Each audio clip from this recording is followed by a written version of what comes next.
नमस्ते किसान साथियों, आशा करते हैं आप सभी स्वस्थ होगे, मस्त होगे। मैं शिवम कुशवाहा हमारे और आपके पसंदीदा चैनल एवीएस हाईटेक नर्सरी में स्वागत करते हैं। आज हम अच्छे क्वालिटी और अधिक पैदावार देने वाले अरहर की खेती के बारे में चर्चा करेंगे। बने रहिए वीडियो में। सबसे पहले समझते हैं कि हम अरहर की बुआई कब करें। शीघ्र पकने वाली प्रजातियों की बुआई जून के प्रथम पखवाड़े तथा विधि में तथा मध्यम देर से पकने वाली प्रजातियों की बुआई जून के द्वितीय पखवाड़े में करना चाहिए। बुआई सीडरल या हल के पीछे चोंगा बांधकर पंक्तियों में हो। भूमि का चुनाव। अच्छे जल निकास व उच्च उर्वरता वाली दोमट भूमि सर्वोत्तम रहती है। खेत में पानी का ठहराव फसल को भारी हानि पहुंचाता है।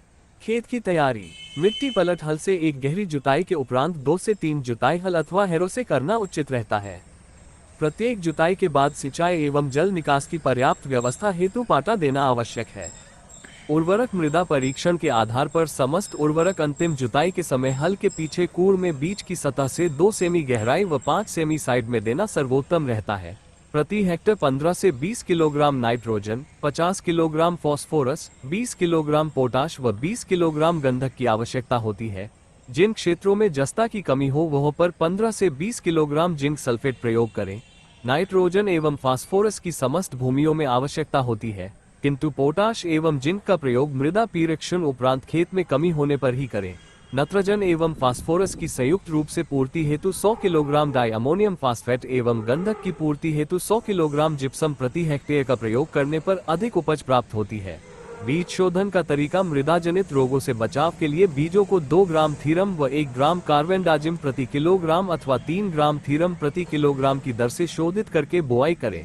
बीज शोधन बीजोपचार से 2 से 3 दिन पूर्व करें। बीजोपचार का तरीका। 10 किलोग्राम अरहर के बीज के लिए राइजोबियम कल्चर का 1 पैकेट पर्याप्त होता है। 50 ग्राम गुड़ या चीनी को आधा लीटर पानी में घोलकर उबाल लें। घोल के ठंडा होने पर उसमें राइजोबियम कल्चर मिला दें। इस कल्चर में 10 किलोग्राम बीज डालकर अच्छी प्रकार मिला लें ताकि प्रत्येक बीज पर कल्चर का लेप चिपक जाए। उपचारित बीजों को छाया में सुखाकर दूसरे दिन बोया जा सकता है। उपचारित बीज को कभी भी धूप में न सुखाएं व बीज उपचार दोपहर के बाद करें। बीज लगाते समय पंक्ति से पंक्ति की दूरी 45 से 60 सेमी होनी चाहिए। अरहर की सिंचाई एवं जल निकास कैसे करें। चूंकि फसल असिंचित दशा में बोई जाती है, अतः लंबे समय तक वर्षा न होने पर एवं पूर्व पुष्पीकरण अवस्था तथा दाना बनते समय फसल में आवश्यकतानुसार सिंचाई करनी चाहिए। उच्च अरहर उत्पादन के लिए खेत में उचित जल निकास का होना प्रथम शर्त है, अतः निचले एवं अधो जल निकास की समस्या वाले क्षेत्रों में मेड़ों पर बुआई करना उत्तम रहता है। खरपतवार का नियंत्रण करना एक बहुत ही अहम भूमिका है। आइए समझते हैं इसके बारे में। प्रथम 60 दिनों में खेत में खरपतवार की मौजूदगी अत्यंत नुकसानदायक होती है। हैंड हो या खुरपी से 2 निकायों करने पर प्रथम बुआई के 25 से 30 दिन बाद एवं द्वितीय 45 से 60 दिन बाद खरपतवारों के प्रभावी नियंत्रण के साथ मृदा वायु संचार में वृद्धि होने से फसल एवं सहजीवाणुओं की वृद्धि हेतु अनुकूल वातावरण तैयार होता है। किंतु यदि पिछले वर्षों में खेत में खरपतवारों की गंभीर समस्या रही हो तो अंतिम जुताई के समय खेत में वैसालिन की 1 किलोग्राम सक्रिय मात्रा को 800 से 1000 लीटर पानी में घोलकर या लासो की 3 किलोग्राम मात्रा को बीज अंकुरण से पूर्व छिड़कने से खरपतवारों पर प्रभावी नियंत्रण पाया जा सकता है। फसल सुरक्षा के तरीके कैसे करें, क्योंकि इसमें कीट नियंत्रण करना बहुत ही आवश्यक है। इसमें लगाने वाले प्रमुख कीट। फली मक्खी। ये फली पर छोटा सा गोलछेद बनाती है।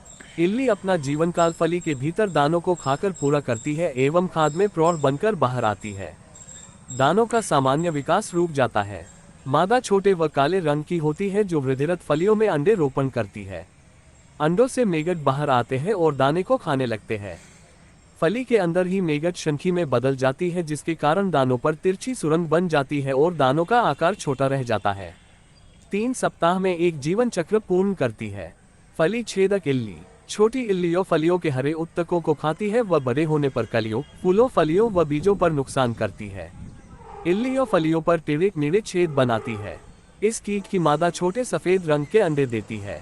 इल्लियों पीली, हरी, काली रंग की होती है तथा इनके शरीर पर हल्की गहरी पट्टियां होती है। अनुकूल परिस्थितियों में 4 सप्ताह में एक जीवन चक्र पूर्ण करती है। फल्ली का मतकुड़। मादा प्रायः फलियों पर गुच्छों में अंडे देती है। अंडे कत्थई रंग के होते हैं। इस कीट के शिशु वयस्क दोनों ही फली एवं दानों का रस चूसते हैं, जिससे फली आड़ी तिरछी हो जाती है एवं दाने सिकुड़ जाते हैं। एक जीवन चक्र लगभग 4 सप्ताह में पूरा करते हैं।